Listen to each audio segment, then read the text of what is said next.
अब सबसे ज़रूरी और सबसे मुश्किल राउंड शुरू हो रहा है क्रॉस एग्जामिनेशन का। अब इन विद्वानों की सज्जनता की एक परख भी होगी और वक्त हमने 16 मिनट का तय किया है। पहला सवाल आप पूछना चाहेंगे? जी बिल्कुल।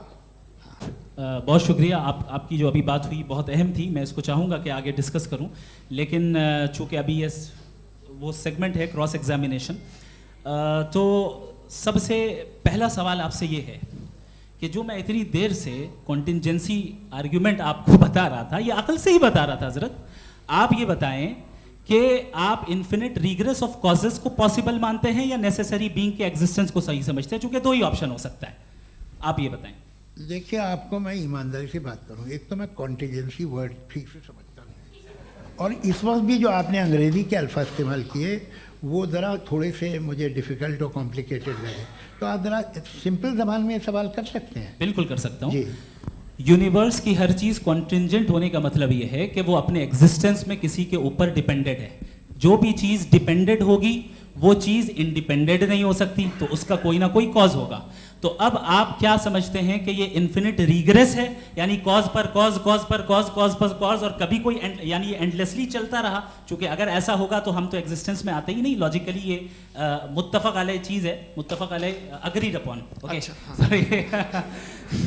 इस पे हमने एग्री किया था कि मुश्किल शब्द आएगा तो अर्थ बताना पड़ेगा। तो इन्फिनिट रिग्रेस तो पॉसिबल नहीं है, तो कहीं ना कहीं आपको रुकना पड़ेगा ऐसे नेसेसरी बीइंग पर। नहीं, कोई ज़रूरत नहीं रुकने की। किसने कहा आप रुकना पड़ेगा? आप रुकते हैं खुदा पे, आप नहीं रुकते। आप कहते हैं वो हमेशा से, जब उस वक्त से है जब वक्त नहीं था। आप कहाँ रुकते हैं कि अब हुआ था वो? आप नहीं कहते। हम क्यों नहीं मान सकते कि यूनिवर्स जो है और बल्कि मल्टीवर्सेस जो है वो हमेशा से हैं, वो बनती हैं, बिगड़ती हैं। एक हमारे यहाँ एक चीज़ है ब्लैक होल, वो समेट लेता है वापस, फिर ब्लास्ट होता है, फिर फैल जाता है। और इसमें हमारी तो खैर कोई औकात ही नहीं है इंसान की। एक छोटे से ज़र्रे पे हम 50-60 साल की उम्र रखते हैं, जो करोड़ों अरबों साल की कायनात है उसमें, और पैदा भी नहायत ही बेहुदा वजह से हुए थे। तो इसमें ये सोचना कि इसकी वजूहात और ये क्यों है, ये डिपेंडेंट है, ये हम देख रहे हैं। क्या मालूम? आप सोचिए कि ये जो फैल रही है कायनात, ये कहाँ फैल रही है, ये कहाँ जा रही है, और ये फैल क्यों रही है? अरे बना ली थी तुमने, रुको भैया, हाँ काफ़ी है। ये फैल क्यों रही है? ये और कौन सी कायनात जिसे मैं दूरबीन से देखता हूँ तो 2 बिलियन लाइट ईयर पे है, उससे मेरा कोई वास्ता ही नहीं है। 2 बिलियन ईयर यानी अगर मैं 80,000 माइल्स पर सेकेंड से चलूँ तो 20 करोड़ साल में वहाँ पहुँच जाऊँगा। इसकी ज़रूरत क्या थी? ये दुनिया, ये कायनात तो इंसान अशरफुल मखलूक़ात के लिए बनाई गई ना। तो ये सब ये टर्म समझ में नहीं आया। इसमें कोई ख़ास समझने वाली बात थी भी नहीं। ये जो अल्टीमेट कहा यह जाता है कि ये जो पूरी यूनिवर्स है, ये जो दुनिया है, ये इंसान के लिए बनाई गई। अच्छा, ये सब इंसान के लिए। क्यों साहब, सही है ना? बिल्कुल, लेकिन इसका ये मतलब नहीं कि किसी चीज के पीछे रीजन आपको नहीं पता तो रीजन नहीं है। इसे कहते हैं नहीं, मुझे नहीं पता, लेकिन मेरी जिम्मेदारी नहीं है। वो बिल्कुल सही कहा था उसने, बर्टन रसल ने। आपने उसे मजाक में टाल दिया कि भाई आप एक दावा कर रहे हैं, मैं क्यों कहूँ कि ये गलत है दावा? आप प्रूफ कीजिए, मेरे पे जिम्मेदारी ही नहीं है, मैंने थोड़ी कहा है। आप प्रूफ कीजिए कि ये सही है। आप आर्ग्यूमेंट ऑफ कंटिजेंसी का जवाब ही नहीं दे रहे हैं। पूछना चाहेंगे? आप सवाल पूछना चाहेंगे मुफ्ती साहब से? क्योंकि ये क्रॉस एग्जामिनेशन का दौर है। आप जैसे पहले बोल रहे थे फेथ को लेके कुछ, मैं ये पूछना चाहूँगा कि खुदा ने जो भी रेवलेशन किए हैं, एक मज़हब के लिए बहुत से मज़हबों में किए हैं, अलग अलग रेवलेशन है। कहीं कुछ एक बातें हैं, कॉन्ट्रडिक्शन भी है आपस में, कहीं कुछ आप कर सकते हैं, कहीं कुछ नहीं कर सकते। ऐसा नहीं है कि सबकी कोड ऑफ मॉरल एक है। तो ये किस्सा क्या है? अब आप ये देखिए कि मुझे कभी कभी लगता है कि जो फुटबॉल फाइनल होता है, लाखों लोग होते हैं, फिर वो टीवी कवर कर करोड़ों लोग, अगर उसमें खुदा की एक बूमिंग आवाज़ आ जाती, मैं गॉड हूँ, तो सारे लोग अभी सुन लेते और टीवी पे भी सुन लेते, किस्सा ख़त्म होता। ये इतनी राजदारी क्या है कि तुम सामने कुछ तो सबूत दे दो हमें सॉलिड। ये कह रहा साहब ये यूनिवर्स कैसे बनी, इससे मसला क्या हल होगा? मैं पूछूंगा आपसे खुदा कैसे बना, क्यों नहीं पूछूंगा, कैसे बना? बल्कि वो तो कायनात से कहीं ज़्यादा इंटेलिजेंट है, कायनात से कहीं ज़्यादा कॉम्प्लेक्स। जी वो हमेशा से है, आप कहेंगे मैं मान लूँगा। अच्छा दोयम वो कादिर मुतलक, यानी कादिर मुतलक का मतलब ओमनीपोटेंट, वो जो चाहे कर सकता है, आपको नौकरी दिलवा सकता है, आपकी अच्छी जगह शादी करवा सकता है, आपके पड़ोसी का मुकदमा हरवा सकता है, आपको जिता सकता है, सब काम करता है। थोड़ा सा माइक क्लोज जी। वो इस दुनिया को चला कैसे रहा है, ये दुनिया कैसे चल रही है, आपको इस पर हैरत नहीं होती? या क़यामत के बाद कभी एक जस्टिस होगा, जब ये बच्चा मर चुका होगा जिसकी धज्जियाँ उड़ गई बम से, इसको इंसाफ मिलेगा तब? अच्छा अब जवाब दूं? हाँ जी, मैं इसीलिए आप की तरफ सबसे पहले आपने रेवलेशन और स्क्रिप्चर्स की बात की, इस पे मैं बात कर सकता हूं लेकिन आज नहीं करूंगा चूंकि वक्त कम है, कभी और इस पे डिस्कस करेंगे। मैं तैयार हूं उस पे भी बात करने के लिए। ये क्योंकि अभी हमारा से topic- राउंड 2 की भूमिका तय हो रही है। Does God exist round 2 ji.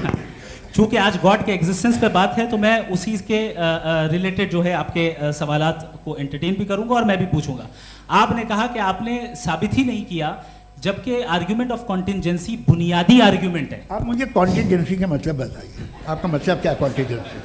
Contingency का मतलब यह हुआ कि हर वो वजूद जो किसी भी चीज का पाबंद है, हर वो वजूद या हर वो चीज जो अपने एग्जिस्टेंस में किसी भी चीज के पाबंद है और उससे बाउंड है, उसको उसकी ज़रूरत है, उस पर डिपेंड करती है, तो जाहिर सी बात है कि उसका कोई ना कोई कॉज होता है। ये तो अक्ल की बात है, ये आप रीजनिंग की बात करते हैं, मैं वही कर रहा हूं। दूसरी चीज आपने ये बात कही कि इतने बिलियन लाइट ईयर्स दूर है, उसका मेरा क्या लेना देना। फिर मेरे ख्याल से आपको ये नहीं कहना चाहिए I think therefore I am an atheist. आपको सोचना चाहिए, सिर्फ आप एक लिमिटेड दायरे में रहकर नहीं सोचें बल्कि बाहर निकलकर सोचें।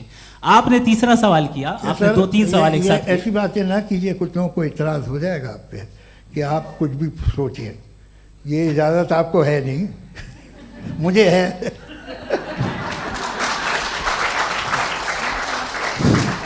जी आपने प्रॉब्लम ऑफ इविल के ताल्लुक से सवाल किया और बार बार आप एक लफ्ज रिपीट कर रहे हैं कि ओमनीपोटेंट गॉड है, ऑल पावरफुल गॉड है।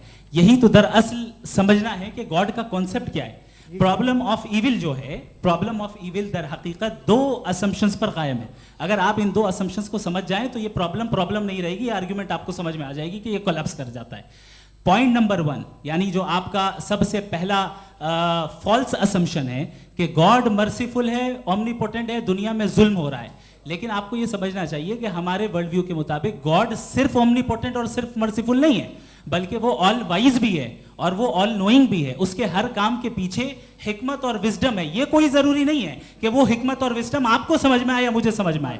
अगर आप जो समझ रहे हैं उसके मुताबिक आप फैसला कर रहे हैं, ये लिमिटेड पर्सपेक्टिव से आर्ग्यूमेंट है। और इस चीज को हम अपनी दुनिया में, अपने लाइफ में, डेली लाइफ में इस प्रिंसिपल को एक्सेप्ट करते हैं। हम जब किसी डॉक्टर के पास जाते हैं, डॉक्टर के पास जाकर वो अगर उसने हमें कोई दवाई दी है तो हम ये तो नहीं कहते कि जब तक आपके पास जितना नॉलेज और जितना विजडम नहीं है, आपने क्यों ये दवाई दी है, तब तक हम इस चीज को एक्सेप्ट नहीं करेंगे।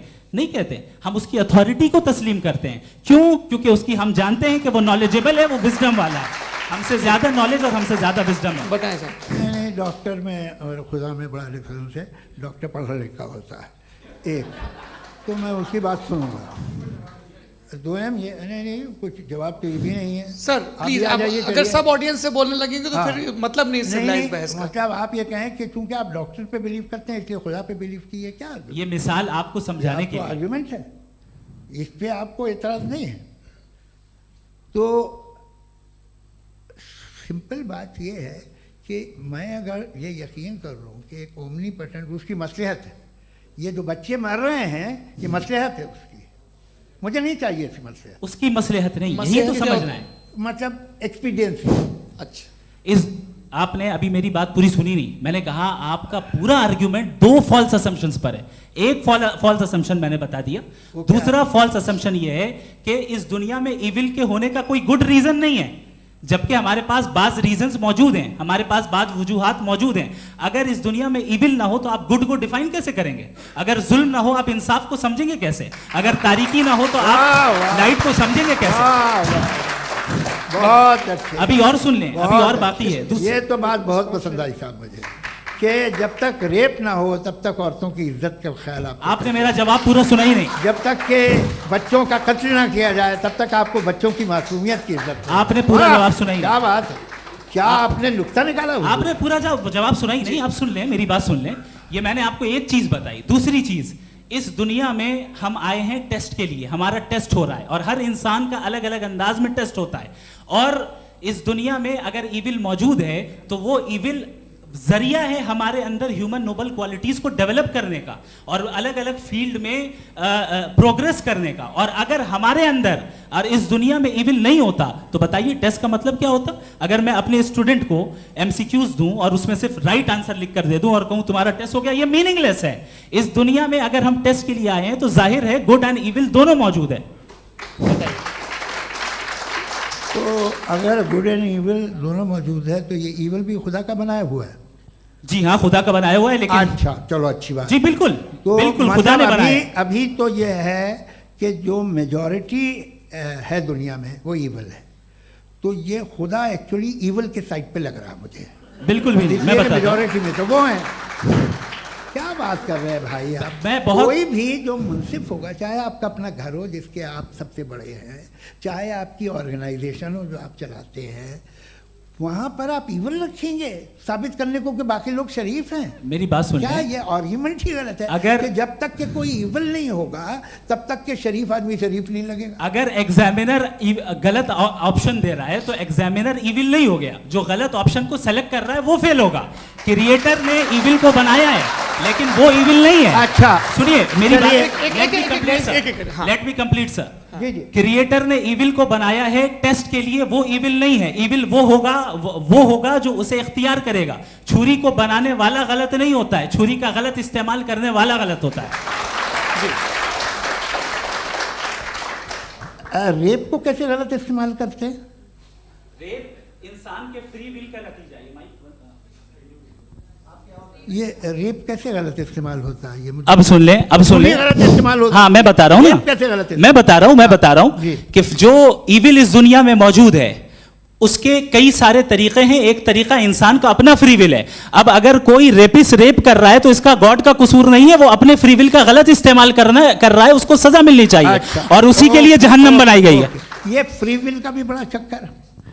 आप जब कोई बुरा काम करते हैं या कोई बुराई होती है तो ये कहा जाता है कि ये फ्री विल है।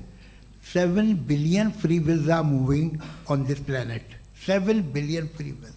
और एक आदमी अपनी फ्री विल से मुझे कत्ल कर दे तो मैं खुदा की मर्जी से मरा हूँ कि इसकी फ्री विल की वजह से?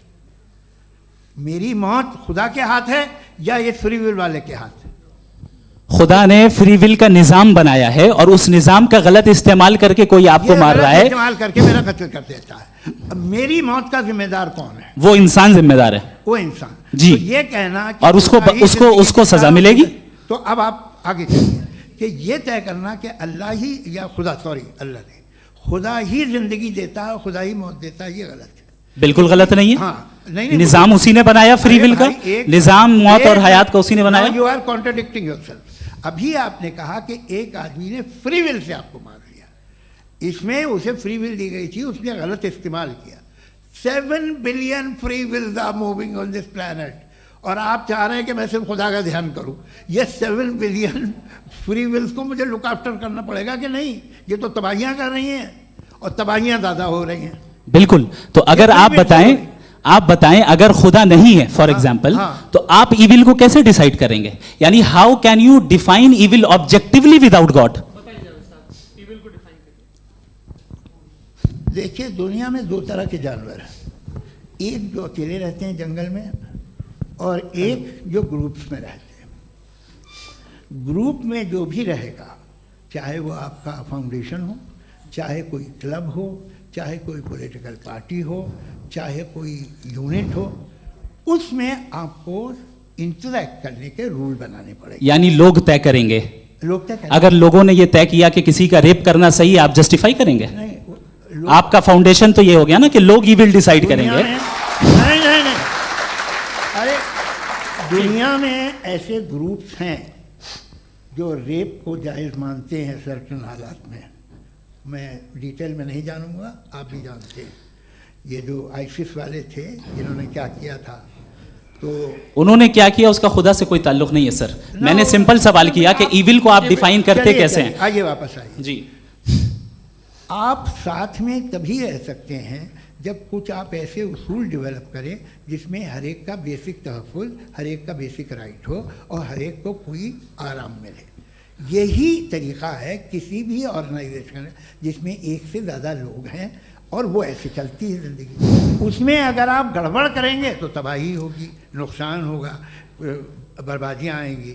और अगर उसमें आप घर ले लीजिए ना, एक हस्बैंड है, एक वाइफ है, बच्चे हैं, वालदा भी हैं, 2 बहनें भी हैं, एक भाई भी है। अब इसमें कोई निज़ाम आपको चाहिए साथ में रहने का, और एक दूसरे पे भरोसा रहे, एक दूसरे के बहीख्वाह हों, एक दूसरे की मदद करें, ऐसी जिंदगी। सर आपकी बात आ गई। आप ये कह रहे हैं कि लोग डिसाइड करेंगे क्या सही है क्या गलत है, यही है? मेजॉरिटी डिसाइड करेगी क्या सही है क्या गलत है? अरे भाई बिल्कुल।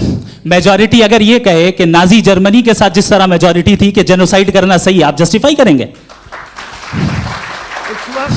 उस वक्त आपका ये सवाल सिर्फ उसके बाद क्लोजिंग। हाँ, उस वक्त प्लेनेट पे जो लोग थे उनमें कितने लोग हिटलर को सही समझते? अच्छा, प्लेनेट की मेजॉरिटी तय करेगी, सोसाइटी की नहीं। प्लेनेट की मेजॉरिटी गॉड के एग्जिस्टेंस को सही मानती है, आप क्यों नहीं मानते?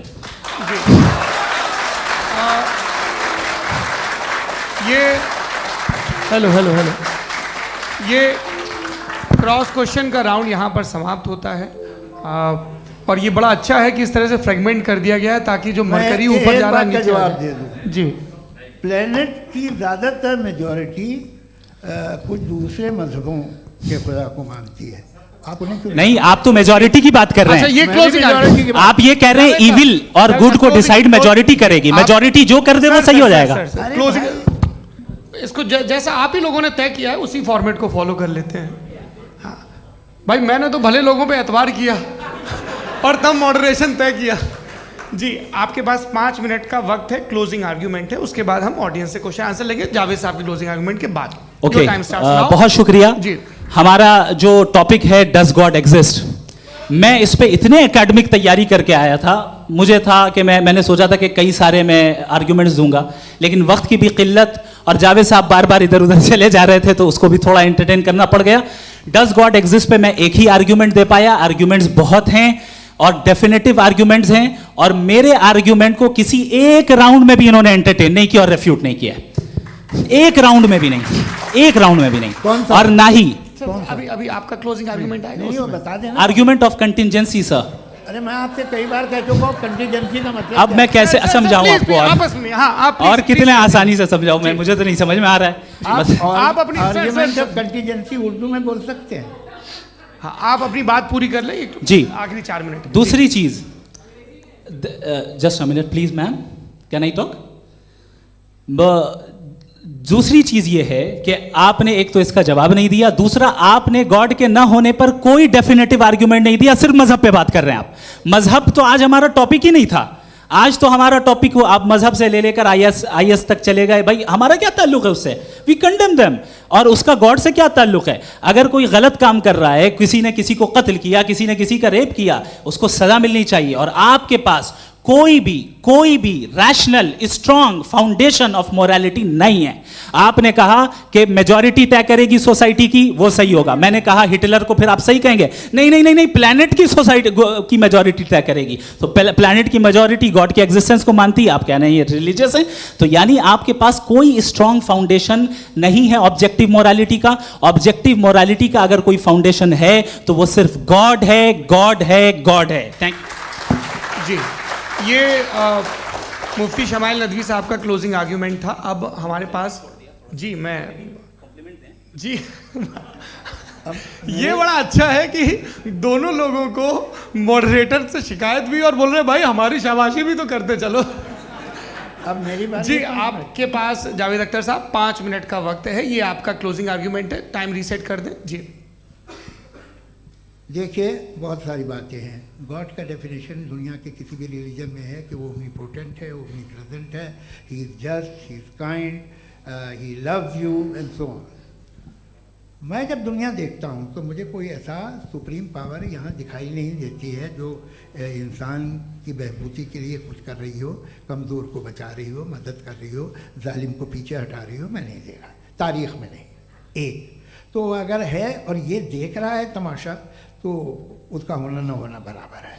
दोयम ये कि ये जो है, जब आप ये कहते हैं कि कायनात जिसकी कंटिजेंसी है, मैं देखिए वो लफ्ज़ इस्तेमाल किया मैं, तो ये कैसे हो सकती है भाई?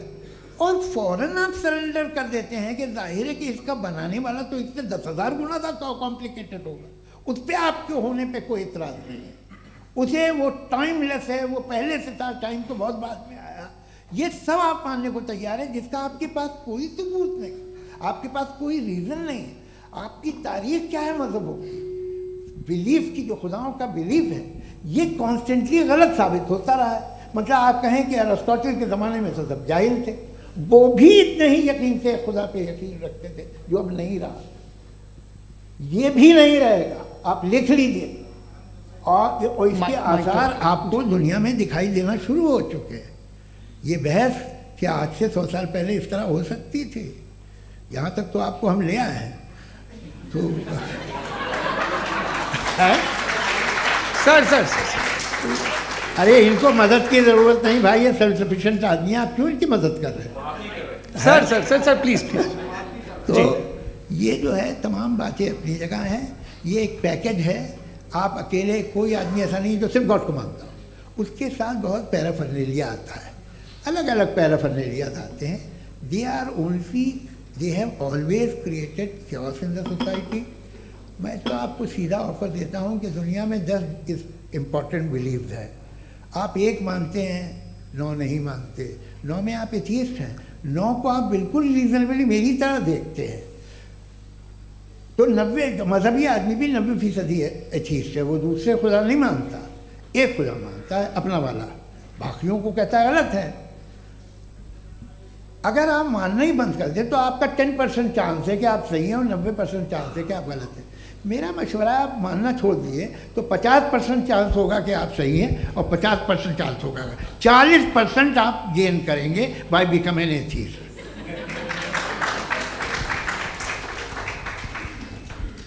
ये एक फरसूदा ख्याल है, ये ख़त्म हो रहा है, हो सकता है मेरी ज़िंदगी में ना हो, लेकिन ये हो जाएगा। जो बातें ये इनको आप मेटाफिज़िकल ये वो ऐसे रिस्पेक्टेबल टर्म दे दिए, ये तो उन लोग के हैं जिन्हें ना फिज़िक्स मालूम थी ना मेटा मालूम था, ये उन्होंने आपको दिए हैं। जी बहुत शुक्रिया आप दोनों लोगों का। और अब